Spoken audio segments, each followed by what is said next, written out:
Hello अस्सलाम वालेकुम। आपका एंजल अलीना के चैनल पर खुशामदीद किया जाता है।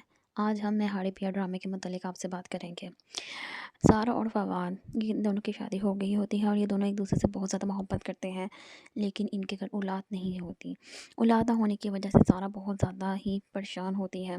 इनकी 7वीं एनिवर्सरी होती है। 7 एनिवर्सरी पर फवाद अपने बच्चों के साथ खेल रहा होता है और फरवा अम्मा जान को कहती है, देखें अम्मा जान, फवाद भी बच्चों के साथ बच्चे बन जाते हैं। और फवाद की छोटी बहन वहाँ मौजूद होती है और वो कहती है हाँ, वो तो होगा ही, क्योंकि उसके अपने बच्चे जो नहीं हैं। सारा बहुत ज़्यादा डिसऑर्डर हो जाती है और वो अपने कमरे में चली जाती है।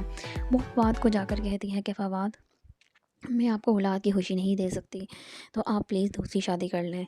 वहाँ पे फवाद बहुत ज़्यादा परेशान हो जाता है और वो कहता है कि मुझे औलाद नहीं चाहिए, मेरे साथ तुम हो, मैं तुमसे बहुत ज़्यादा मोहब्बत करता हूँ।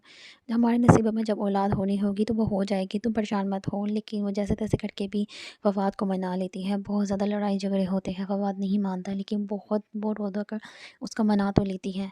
दूसरी तरफ फरवा फरवा सारा की फ्रेंड होती है और वो उसको बहुत ज़्यादा प्यार करती है। सारा उस पर बहुत ज़्यादा यकीन करती है, लेकिन उसको ये नहीं पता होता कि उसकी दोस्त अपनी ही उसको फवाद के साथ बर्दाश्त नहीं करती। वो तो चाहती ही यही थी कि उसकी शादी फवाद के साथ हो जाए, लेकिन वो जैसे तैसे करके भी फरवा को भी मनाकर फवाद के साथ शादी करवा देती है। जब शादी हो जाती है तो फरवा बिल्कुल ही बदल जाती है।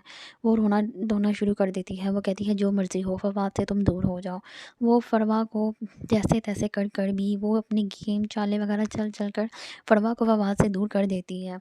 जब फरवा फवाद से दूर हो जाता है तो वो माँ बनने वाली हो जाती है। वो माँ बनने वाली हो जाती है। फवाद को सारा पर बहुत यकीन होता है, वो सारा से बहुत मोहब्बत करता है।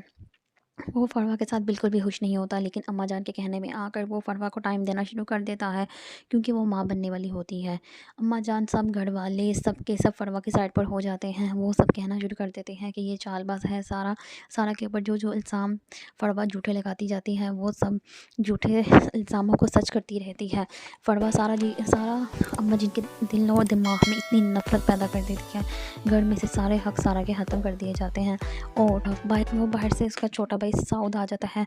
जो साउद होता है वो अपनी भाभी की बहुत ज़्यादा साइड लेता है। वो कहता है अम्मा जान आप गलत करती हैं, लेकिन अम्मा जान उसकी भी नहीं सुनती। वो चुप कर जाता है। फिर इन दोनों की जब शादी हो जाती, फरवा गलतफहमी पैदा करना शुरू कर देती है, क्योंकि फरवा चाहती है कि इस घर में सिर्फ मेरा राज, सब के सब यहाँ से चले जाएं, सिर्फ मेरा राज हो। तो इसी तरह एक दिन सारा की तबीयत ख़राब हो जाती है, तो साउद अपनी भाभी की हेल्प करने के लिए उसके रूम में जाता है। वहाँ पर फरवा भी मौजूद होती है। फरवा जानकर उन दोनों को अकेला छोड़ देती है और उनकी तस्वीरें उतार लेती है। तो इन तस्वीरों को फरवा गलत पॉइंट ऑफ व्यू से वो जाकर साउथ की बीवी को दिखा देती है और वो कहती है, ये देखो तुम्हारा हस्बैंड अपनी भाभी के पीछे लगा हुआ है, तुम्हें उल्लू बना रहा, वो तुमसे मोहब्बत नहीं करता है। वो भी उसकी बातों में आ जाती है और वो बहुत ज़्यादा गुस्सा करती हैं और घर छोड़कर चली जाती हैं। जब अम्मा जान को पता लगता है तो अम्मा जान के पास उनका छोटा बेटा साउथ जाता है और साउथ जाके कहता है, अम्मा जान ऐसी कोई बात नहीं है, क्या आपको मुझ पे यकीन नहीं है। आगे से उसकी अम्मा जान कहती हैं, मुझे तुम पे यकीन है, लेकिन मैं क्या करूँ, सबूत सब कुछ मौजूद है। वही सारी बातें जब उसका हस्बैंड को पता लगती हैं फवाद को, तो वो भी शक में पड़ जाता है। लेकिन फरवा बहुत ज़्यादा उसको समझाती है कि ऐसी बात नहीं है, लेकिन वो नहीं समझता। वो भी घर छोड़कर चली जाती है। सारा घर छोड़कर चली जाती है तो फवाद पागल हो जाता है और पागलों की तरह उसको ढूंढता है, उसके पीछे जाता है। तो वो अपनी बहन के घर होती है। वहाँ पे जाकर उसको कहता भी है कि तुम ये घर छोड़कर क्यों आई। वो कहती है, जब तक आएगी तो आपने मुझ पे इतना शक कर लिया तो मैं उस घर में कैसे आऊँगी। जब तक मेरी सच्चाई सामने नहीं आएगी कि मैं ऐसे काम नहीं कर सकती, मैं झूठी नहीं, जब तक मेरा किरदार पाक साफ नहीं होगा तब तक मैं उस घर में नहीं आऊँगी। फवाद वहाँ से परेशान होकर फिर घर आ जाता है और वो इनके पीछे वो देखता है कि कौन ऐसा कर रहा है, लेकिन उसकी बीवी फरवा पे उसको शक होने लग जाता है। उसी तरह उसके दफ्तर में भी चोरी हो जाती है और फरवा का भाई वहाँ पे काम कर रहा है। हर रोज़ लॉकर में से 10-10 हज़ार निकाल लेता था, लेकिन एक दिन उसने 7 लाख निकाल लिया। तो फवाद को पता लग गया, फवाद को शक था। लेकिन फवाद जब इसके घर जाता है तो फरवा अपनी बाई को बोल रही होती है कि यही चोर है, यही चोर है। वो रिकॉर्डिंग कर लेता है और उसको यकीन हो जाता है कि फरवा का भाई ही चोर है।